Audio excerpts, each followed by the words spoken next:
ubwo Goreti yagiye ku ishuri sinigeze ndamubona arenga. Goreti mwananje. Goreti mbega yemwe Goreti yabaye canga uje ku ishuri wacerewe.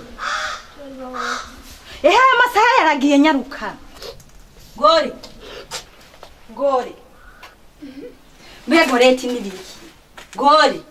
Wabaye iki? Nja kw'ishuri. Ntuja kw'ishuri? Oya. Kubera iki? Nabonye ibintu. Wabonye ibintu? Wabonye ibiki? Ntomorera mwana. Sinzi. Ntuzi ukuntu kwiyankisha ishuri kw'abana bubu. Haguruka ubunyane uja kw'ishuri. Sinjayo. Kubera iki? Baba bantwenga. Noneho wa mwana yananiranye ntuzi.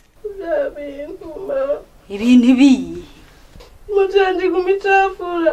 Impuzu yawe? None ni zamazi cafura ukazimesa. Oya mama. Waba uzi isabuni yo kumesa? Eraho. Haguruka turara. Gore byari ibi nibisanzwe mwana.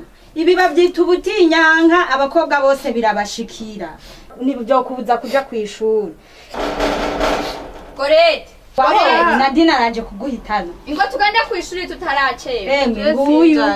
Nguyu yandahiye ngo naje. Gore. Uno musura siba gagore. Je sinjayo. Yandahiye ngo nahaja n'ukuri. Yashikiwe n'ibibazo ntu. Ikibazo nyabaki gagore. Inyanka none yagize ubwoba bwo kuja kw'ishuri. Nibi. Ubu haje ubuhinga bushasha bwa kijambere aho bakoresha amakotex yitwa gateye. Gotex ni ikiga mwana. Na makotex mashasha yaje ushobora kwambara uheje uvuye mu butinyanka ukamesa ukanikira ugasubira ugakoresha n'imyaka 3. None Goreti wanje azobironka gute?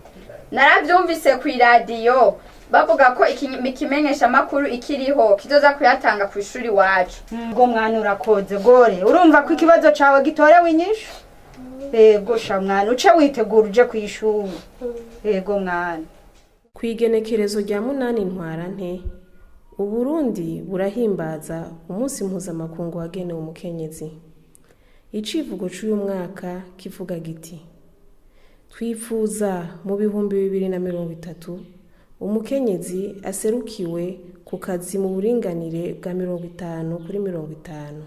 Mu ntumbero yo guhimiriza abigeme kuguma mu mashuri, ikimenyesha makuru ikiriho categuye isekeza ryo kwegeranya uburyo kugira giheza kironse abo bigeme batishoboye uburyo bwo kwikingira mu gihe bari mu butinyanka.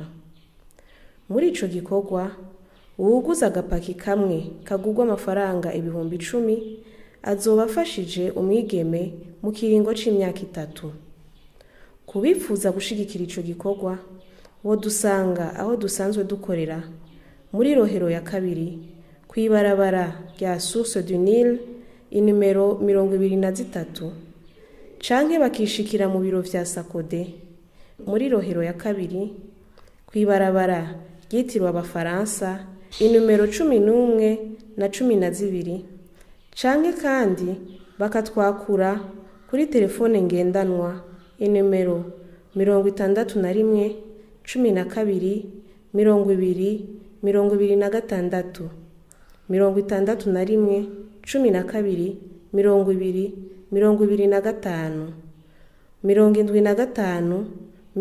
66 52 60.